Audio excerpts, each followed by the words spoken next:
right, testing 1, 2. Testing 1, 2. What's going on, Nancy? Nothing much. How are you? I'm awesome. Check us out, huh? Yep. Who would have thunk? Who would have thunk we'd be here today, huh? I know. 9 years later. Hey, thanks for coming in. This is our premiere episode of the Working Hard podcast here at Firebaugh Middle School. And really the purpose of our conversation is just to kind of take down the curtains between our staff and our students and community. Just kind of how we did a few years ago when we interviewed our students for the Inspire, and I know you interviewed Mohammed at the time. But also just to kind of give, one thing that we've always talked about is to, in order for us to connect with our kids, we need to know their story. But I think one of the stories that we haven't done a good job at is getting our staff story out. And so since this is our premiere episode of the Working Hard podcast, I wanted to have a person that is fully invested in our kids and our community. Since you are from Firebaugh, you went through the Firebaugh schools, and I think it'd be important because you were the mother hen of our 8th grade class every single year. I try. And, so to get more of your story out and the story of our staff and our support staff as well, I think is hugely important. So with that said, you teach science. Yes. Are you the first person in your family that went to college? I am. I am the first person. My parents have minimal education growing up in Mexico. My mom she went all the way to high school. My father, elementary, if that. So I'm the eldest of 5. So I was the one to go to college first before my And you siblings. went to West Hills? I did go to West Hills first. And from West Hills, I transferred over to Fresno Pacific, where I finished my BA as well as my teacher credential, and working towards my master's, which it's still in the works just because thesis project is a big thing, and I just haven't gone back to it. Yeah.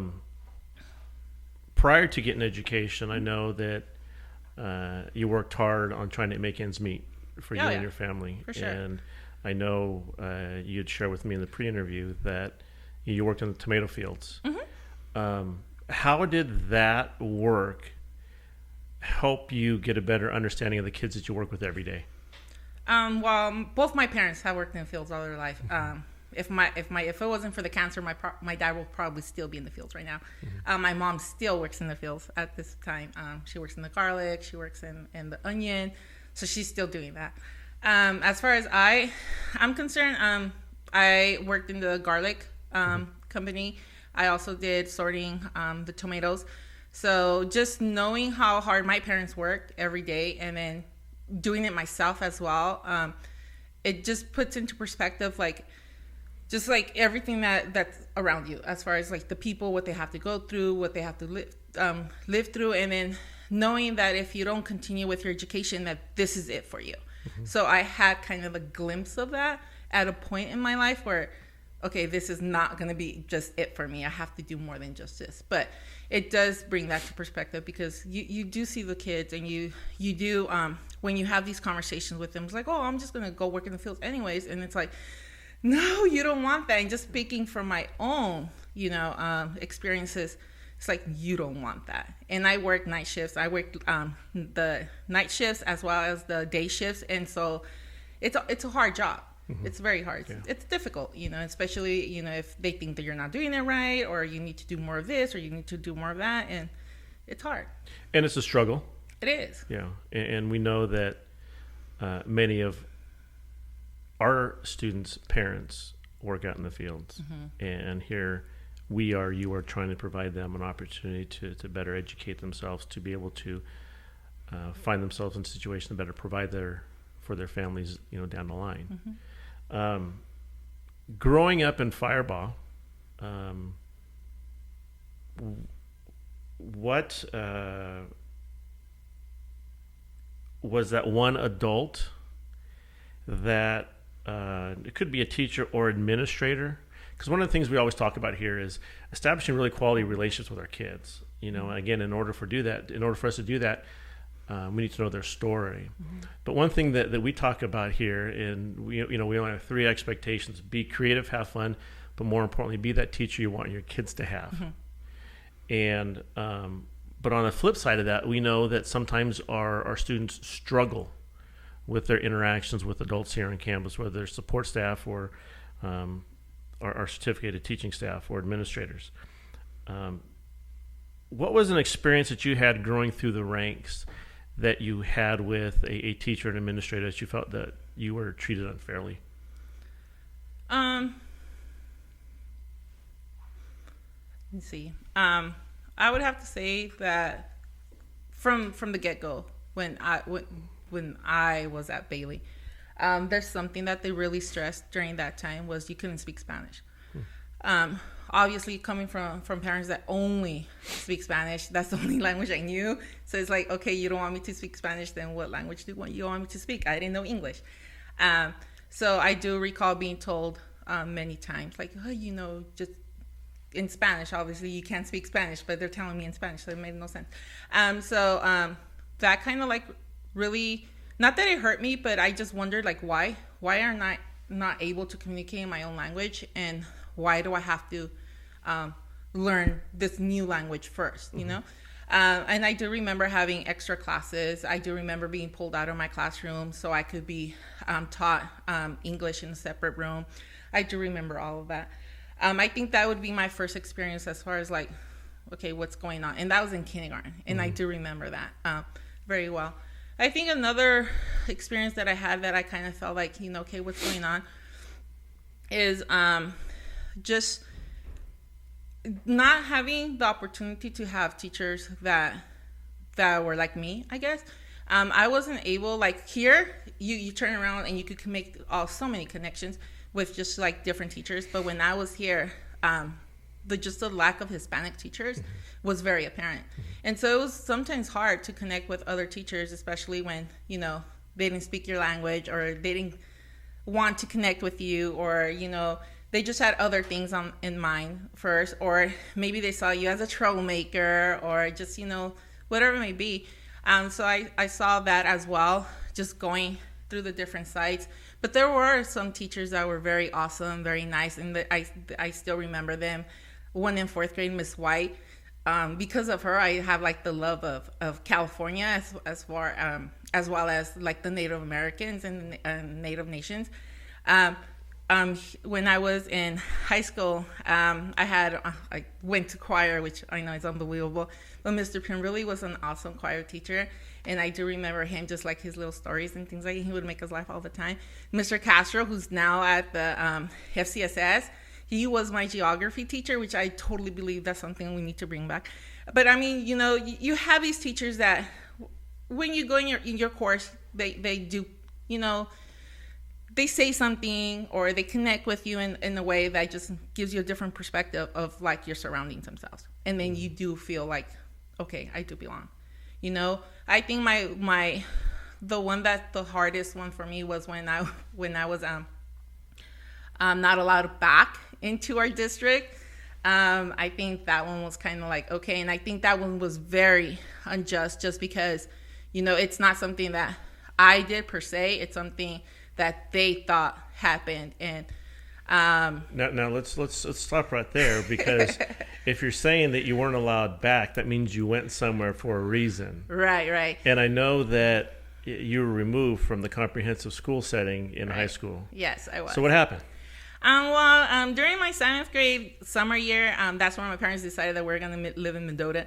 So I'm like, okay, well, no. But anyways, it happened. And went to Mendota, and it was awesome. I can't complain about Mendota. I met an awesome teacher over there by Mr. Salik, awesome history teacher. But then my parents brought me back. So they're like, okay, you miss your friends, you do this. So I came back my 8th grade year. So just graduated, promoted the whole thing here at 8th grade, and then I went on to high school. So in high school, everything was fine. I had obviously still with my group of friends.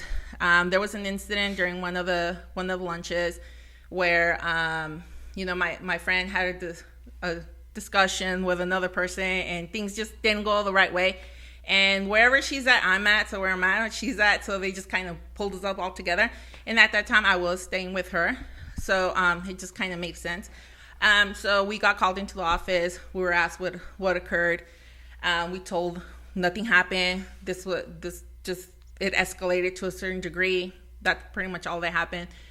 We were told that we were going to be taken home, and then that we were going to talk about it the following day. So we're like, okay, we're fine with that.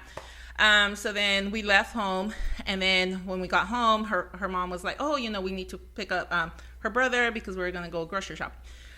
So he had already boarded the bus, so we had to go back, and the bus was already at the high school. So we're like, okay, so we're like, have to go get him. So we're calling him from the bus, like, hey, we have to go, get off the bus, let's go. That person that we had this issue with saw us, ran to the office, told the principal, hey, this is what's going on. And so the following day, we got called into office to be told that we were getting expelled. So because she lived in town, she was able to continue her education in El Puente, but because I was from I had an inter-district transfer, I had to go back to Mendota. So, which is like, okay.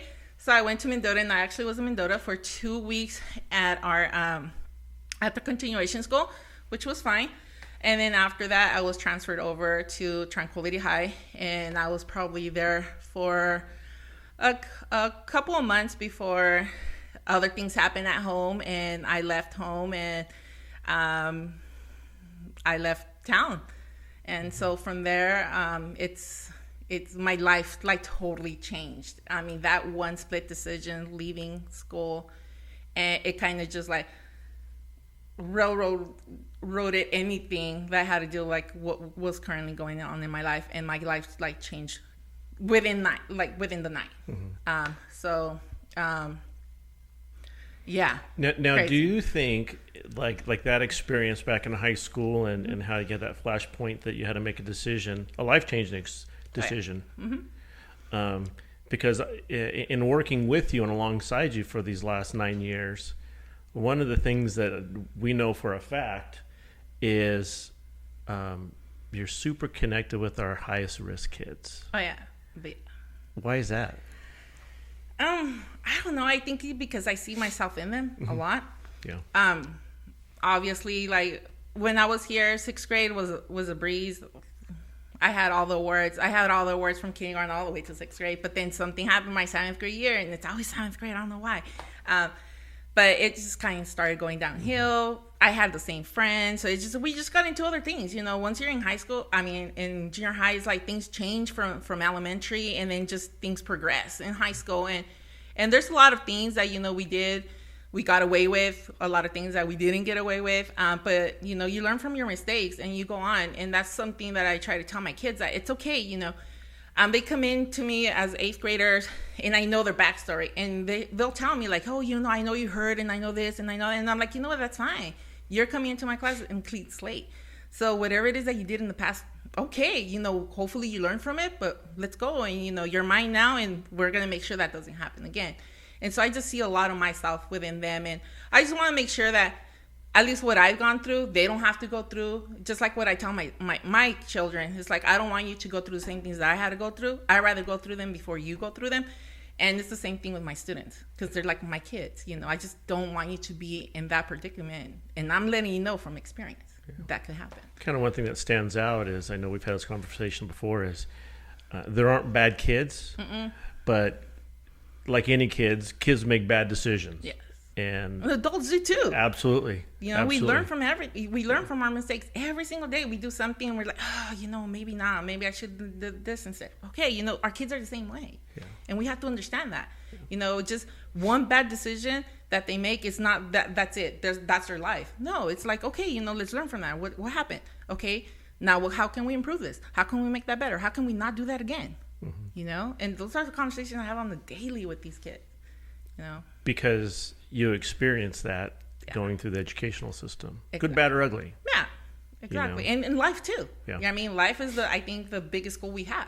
We learn every day something new. Mm-hmm. And that's what I tell my kids. It's like, don't ever give up. That's one thing. Don't ever give up, and don't ever think that you're alone. Don't ever think that no one's there. Don't ever think that someone's not watching or someone's not caring, because there's always that one person that's there. You just don't know it, and seek them out, and you'll get that help.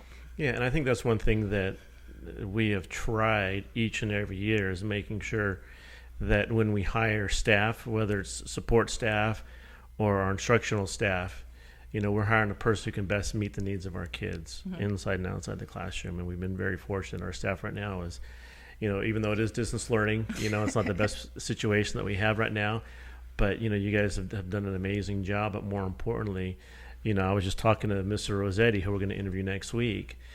It's a Thursday, and for tutorial, he had 28 kids log in for tutorial in preparation for a math test. So it's not because they love math, but because of the connection that teachers have with those kids to make sure they get them in.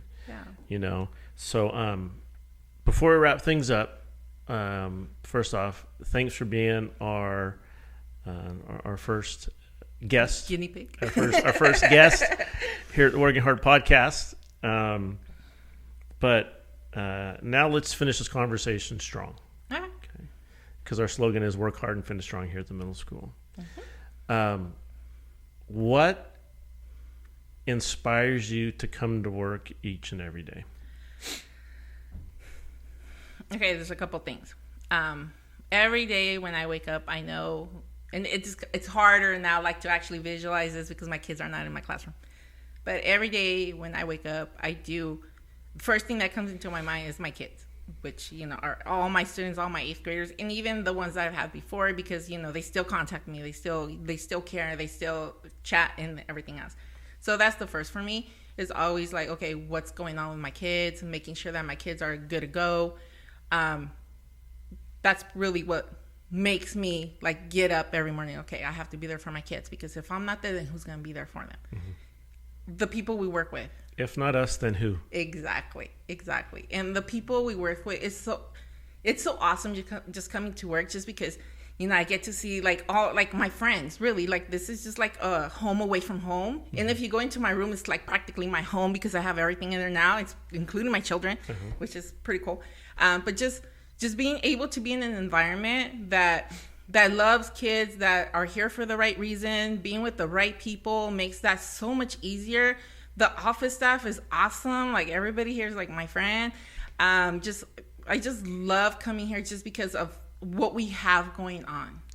It's a special place, I think, just because we're open with one another. We could say what we feel, and that because I tell you a lot. And just, I don't know, just being here is just special. I wouldn't be anywhere else. I would say that, you know what I mean? If the day I decided I'm not going to be here anymore is because that's the day that I decided not to be an educator anymore. Mm-hmm. That's how I see it. And one thing that I appreciate, and there's very few times when Nancy has dropped that curtain and shown emotion. Oh, there's a lot of times. You know what I mean? Do that. Because you're Miss Madrigal.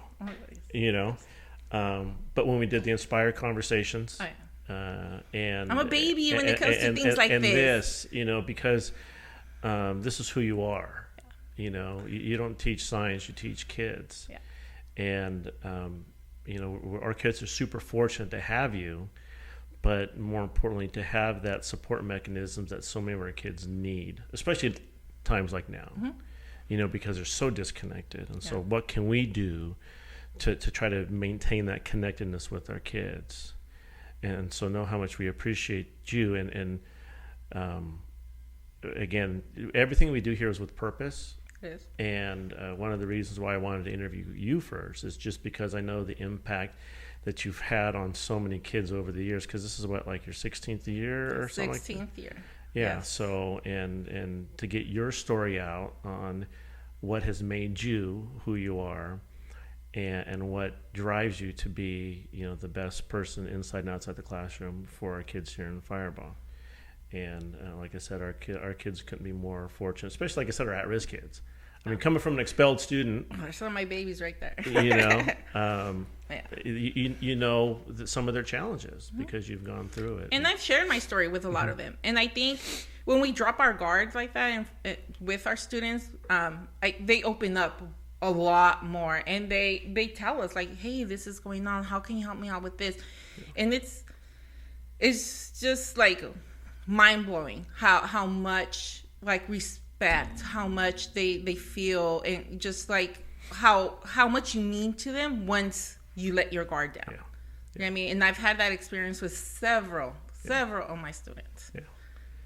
And I think that's important, especially for our newbies coming on board. The importance of, yes, you're the teacher and you are the adult, and there is that line, but to let them know that you're still a human, you still have emotions, you still experienced many, if not all, the things that they're currently experiencing. And I'm a firm believer, if you can do middle school, you can do anything. Oh yeah, for sure. You know, it's a breeze. With the exception of maybe kindergarten teachers. Kindergarten, forget that. Hands down to you. Forget that. So, well, again, Nancy, thank you for being our first guest, and keep doing what you're doing, Of course. and bring others along with you. And, Always, my team, especially. And your team, you have a great team. So, as always, work hard and finish strong, girl. Always. All right, girlie. Thank you. You're welcome. All right.